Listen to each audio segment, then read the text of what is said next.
예, 아까 원내대표님도 오늘 있을 법무부 장관 인사청문회에 대해서 말씀하셨는데요. 저도 관련해서 먼저 말씀을 좀 드리도록 하겠습니다. 박 후보자의 경우에 서면 질의에 대한 답변에서 공직에서 퇴임한 변호사가 과거의 경력을 이용하여 수임하는 경우 국민들의 신뢰를 훼손하는 행위로서 근절되어야 한다라고 얘기를 했습니다. 그리고 본인은 사건을 수임하는 과정에서 광고를 하거나 한 적이 없다 이렇게 얘기를 했습니다. 자기가 이제 전관 변호사라는 걸 광고한 적이 없다라는 취지죠. 근데 한번 보도록 하겠습니다. 제가 판넬 잘 안 쓰는데 요즘 재미를 좀 붙인 것 같습니다.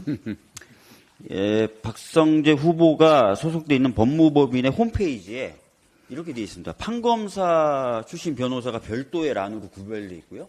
거기 안에 들어가면은 이런 식으로 박성재 변호사가 나와 있습니다. 그러니까 홈페이지 차원에서 아예 이 사람은 판검사 출신의 전관 변호사다라는 걸 홍보하고 있는 겁니다. 광고를 안 했다. 그렇지 않죠. 홈페이지만 들어가도 이 사람이 전관 변호사였다는 것을 한눈에 알 수 있도록 만들어져 있습니다. 그래서인지 박성재 변호사는 어마어마한 수익을 올립니다. 퇴임한 후 3년 동안 36억 원의 수익을 올립니다. 변호사의 평균 수익이 대략 2억 3천만 원대일 상황에 6배에 가까운 12억 가까운 소득을 올린 겁니다. 1년에. 이렇게 보면은 본인이 했던 서면 답변과 전혀 다르다는 것을 알 수 있습니다. 광고를 안 한 것이 아니라 법무법인 차원에서 적극적으로 홍보를 했고 그 결과 전관이란 이유로 막대한 수익을 얻은 것입니다. 그럼에도 불구하고 서면 질의는 그렇지 않은 것처럼 보냈다. 이런 부분 오늘 인사청문회에서 분명히 설명돼야 할 것 같고요.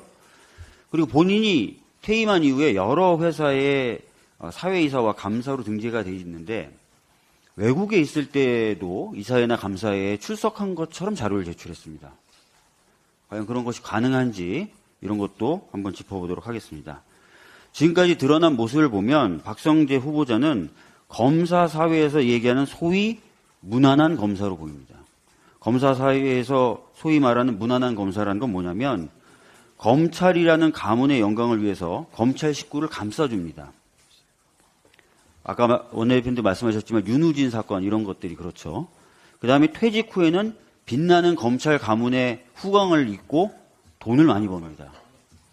이게 무난한 검사의 모습인데 전형적인 무난한 검사가 아닌가 싶고요.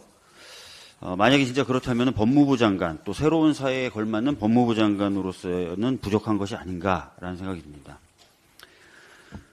최근 언론 보도를 보면은 쿠팡이 취업 제한을 목적으로 16,500명의 노동자에 대해서 블랙리스트를 작성했다는 의혹이 제기되고 있습니다.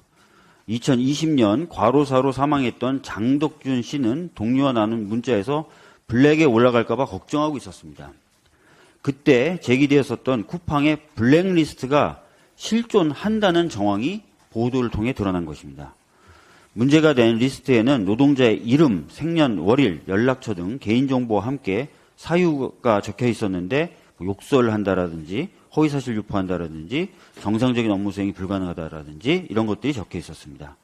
취업 배제를 목적으로 리스트를 만든 것이 아니냐라는 의혹이 들 수밖에 없습니다. 블랙리스트에 적힌 노동자들은 채용이 안 될 것이다라는 것도 모른 채 쿠팡이 제공한 앱을 통해서 일자리를 구하고 있었을 것입니다. 권리를 침해하고 생계를 위협하는 심각한 행위입니다. 이 의혹이 사실이라면 근로기준법 위반도 됩니다. 근로기준법 제40조는 근로자 취업을 방해할 목적으로 비밀 기호 또는 명부를 작성, 사용해서는 안 된다고 규정하고 있습니다. 또한 퇴직자의 개인정보를 근로계약 체결, 이행이 아닌 취업 배제 목적으로 사용했다면 개인정보법을 위반한 것이기도 합니다. 근데 이 리스트에는 노동자들 뿐만 아니라 언론인들도 포함되어 있다고 합니다. 쿠팡에 대해서 비판적인 기사를 쓴 언론인 뿐만 아니라 취재 가능성이 높은 사회부 기자들까지도 다 명단에 집어넣었다고 합니다. 비판적인 취재나 비판을 사전에 봉쇄하라는 것 아닌가라는 의혹이 들 수밖에 없습니다. 이러한 인적사항의 입수 경로 확인해서 법 위반 여부 확인하고 책임을 물어야 할 것입니다. 윤석열 정부는 이러한 사측의 위법행위에 대해서도 눈 감지 말고 법대로 원칙대로 행동을 해야 그동안 내세웠던 공정이라는 말에 조금이라도 부합할 수 있을 것이다 라는 것을 분명히 알아줬으면 좋겠습니다. 짧게 하나만 더 말씀드리겠습니다. 이태원 참사 관련된 보고서를 삭제하라고 지시했다는 혐의를 받았던 박성민 전 서울경찰청 간부가 증거인멸 혐의로 유죄를 받았습니다. 당연한 결과죠. 다른 책임자들에게 내려졌던 판결을 감안할 때 만족스러운 수준은 아니지만 이태원 참사와 관련하여 공직자가 형사 책임을 받게 된 첫 번째 판결이라는 데 그 의미가 있습니다. 159명의 국민이 생명을 잃었는데도 1년 3개월간 윤석열 정부에서는 아무도 정치적이며 형사적 책임을 지지 않고 있었습니다. 게다가 주무부처인 이상민 행안부 장관은 윤석열 정부 최장수 장관으로 일하고 있는 아주 기괴한, 제가 기괴한이라는 표현을 이 정부에 대해서 정말 많이 쓰는데요. 기괴한 상황입니다. 헌정사상 이렇게 무책임한 정부가 있었나 싶습니다. 지금이라도 재판부가 정보보고서의 의미와 증거인멸의 책임을 인정한 만큼 근본적인 원인을 제공한 고위 관료들 역시 합당한 책임을 져야 할 것입니다. 사법부가 사법정의의 엄중함을 보여주기를 기대합니다. 이상입니다.